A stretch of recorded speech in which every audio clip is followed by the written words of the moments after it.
بسم الله الرحمن الرحیم. ګوره چې کله ماشوم محترم مبالي باندې پوه شو لکه تاسو د اعراب الحرکت او اعراب الحرف باندې پوه کو نو دې به بیا راولئ چې دا شپږم نمبر کې سم چې کوم دی نو دا سړي دا اسماء سته مکبره دی نو دې به چې ګوره اسماء د اسم جمع او سته شپږ ته وایي یعنی شپږ قسمونه شپږ نومونه ابون اخون همون اهنون فمون ذو نو دا شپږ نومونه اسماء چې کوم دي د دې په دې کې به موږ څه کوو د پېښ په ځای باندې باور راولو او د زبر په ځای باندې باریک راولو د زیر په ځای باندې کوم دي نو یا راولو لکه ورته دلته کې وایي ګوروي ابونا آدمو نو ورته وایي بچي دا ابو چې کوم دي نو مورب د کوم مبني دی نو دې وایي چې مورب دی دا مورب کوم قسم دی د اسماء سته مکبرونه دي हाँ एराब हो ये बची नगोरे हालत रबी में वो लफ्ज़ी माकबल मज़मूम के साथ वो लफ्ज़ी माकबल मज़मूम के साथ दल्ते के कम दिन वो रागली दी और माकबल लागने कम दिन बा मान सरागे पेश रागे नदी दे बमिंग से वो लफ्ज़ी माकबल मज़मूम और तवायु नो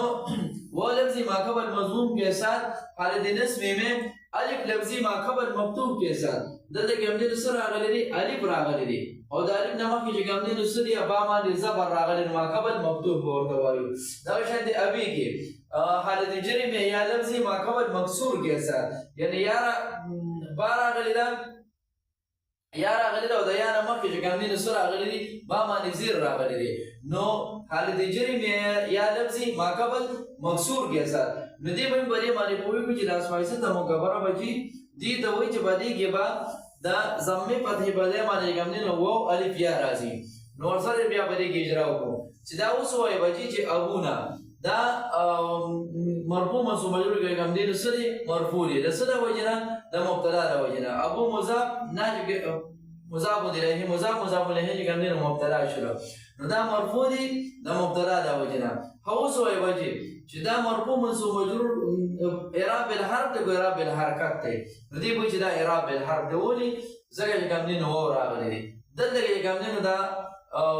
رفع سره دا چې کوم دي نو سره دا زمي سره نه لګا دا شان دی بیا چې کوم دي نو موږ څو گزارت واخا کړه دې راوړو ضرب تو پیل پایل اخا کې کوم دي نو څه چلو مضاف الیه دا ولا مفعول به شو په دې ځای کې بیا پوهیږو چې اخا مرفوع منصوب مجرور کې کوم دي نو څه دی بچي مورب کو مبنی مورب دا د مورب کوم قسم دی اسماء سته مکبره دی ها اعراب وای بچی حالت ربی میں وہ لفظ ماقبل مضموم کے ساتھ اخو حالت نصب میں الف لفظ ماقبل مفتوح کے ساتھ اخا حالت جری میں یا لفظ ماقبل مکسور کے ساتھ اخی موجودہ اعراب وایا نګوره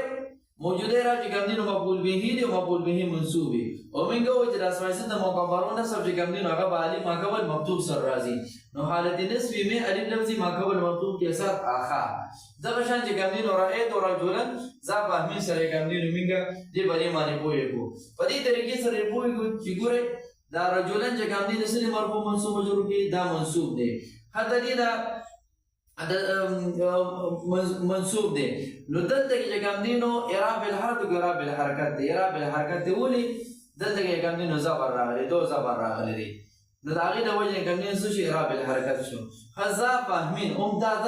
ذا کې دلته کې بیا پوهیږو چې دا ذات کوم دي نو مرفوع منصوب مجرور کې څه دی منصوب دی ها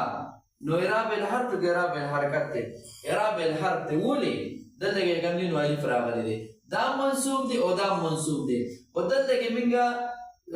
دو زبر راغی نو باغه وجه باندې منصوب او دلته کې موږ څه شو الف راغی او موږ وایو چې نسب کې کوم دي نو کله بس سر راځي کله به دو زبر سر راځي او کله به کوم دي نو الف سر راځي نو دې طریقې سره د ماشوم چې کوم دي نو موږ پوهیږو چې ګوره دا دو زبر او د الف چې کوم دي نو دا دواړه چې کوم د مفعول به لپاره یو کار ورکړي یعنی یو ځای کې کوم دي نو موږ راوستلی شو نو په دې طریقې د ماشوم موږ څوک هغه د کوم دي نو موږ په پوهیږو چې دی اعراب الحرف او اعراب الحرکت چې کوم دي نو دا په جنو بیا ورسره د اسماء سته مکبرو چې څومره نور قسمونه دی هغه کې لکه وضو کې ورسره اجرا وکړو او دا شند همو کې ورسره اجرا وکړو